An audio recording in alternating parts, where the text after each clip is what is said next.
TikTok আইডির নাম কিভাবে আপনারা সঠিক নিয়মে পরিবর্তন করবেন সেই সিস্টেমটা এখন আমি আপনাদেরকে দেখাবো। দেখা গেছে অনেকেই ভুলভাল তথ্য দেয়, যার কারণে আপনারা বিভ্রান্তির মধ্যে পড়ে যান। সঠিক নিয়মে টিকটক আইডির নাম যদি পরিবর্তন না করতে পারেন, তাহলে আপনারা আপনাদের টিকটক আইডির নাম কখনো কোনোদিন পরিবর্তন করতে পারবেন না।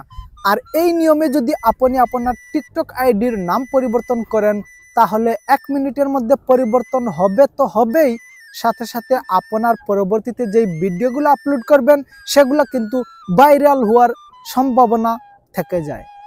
ভিডিওটি দেখে যদি ভালো লেগে থাকে তাহলে লাইক, কমেন্ট এবং শেয়ার করে আরও 10 জনকে দেখার সুযোগ করে দিবেন। পেজ থেকে দেখে থাকলে ফলো, ইউটিউব চ্যানেল থেকে দেখে থাকলে সাবস্ক্রাইব করতে ভুলবেন না। টিকটক আইডির নাম পরিবর্তন করার জন্য আমরা চলে যাব সরাসরি আমাদের টিকটক অ্যাকাউন্টের ভিতর। এই যে দেখেন টিকটক, আমি টিকটক আইডির উপর একটা ক্লিক করলাম। তারপর আপনারা নিচে দেখতে পারবেন আপনাদের প্রোফাইল রয়েছে, এই প্রোফাইলের উপর একটা ক্লিক করবেন। আমি প্রোফাইলের উপর একটা ক্লিক করলাম। তারপর এরকম একটা ইন্টারফেস শো করবে। আপনারা দেখতে পারবেন এখানে রয়েছে এডিট প্রোফাইল। এই এডিট প্রোফাইলের উপর একটা ক্লিক করবেন। আমি এডিট প্রোফাইলের উপর একটা ক্লিক করলাম। তারপর আপনারা দেখতে পারবেন নেম রয়েছে, ইউজার নেম রয়েছে।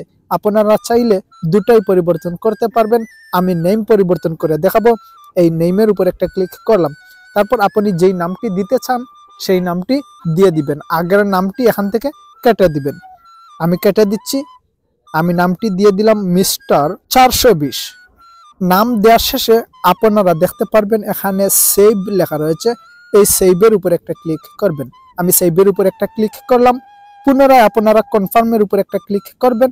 সাথে সাথে আপনাদের টিকটক আইডির নামটি পরিবর্তন হয়ে যাবে। এই যে দেখেন প্রিয় দর্শক, একটু আগে আমার এখানে নাম ছিল টুনির বাপ, বর্তমানে নতুন নাম অ্যাড হয়েছে মিস্টার 420। আপনারা চাইলে ঠিক এইভাবে আপনাদের টিকটক আইডির নাম পরিবর্তন করতে পারেন।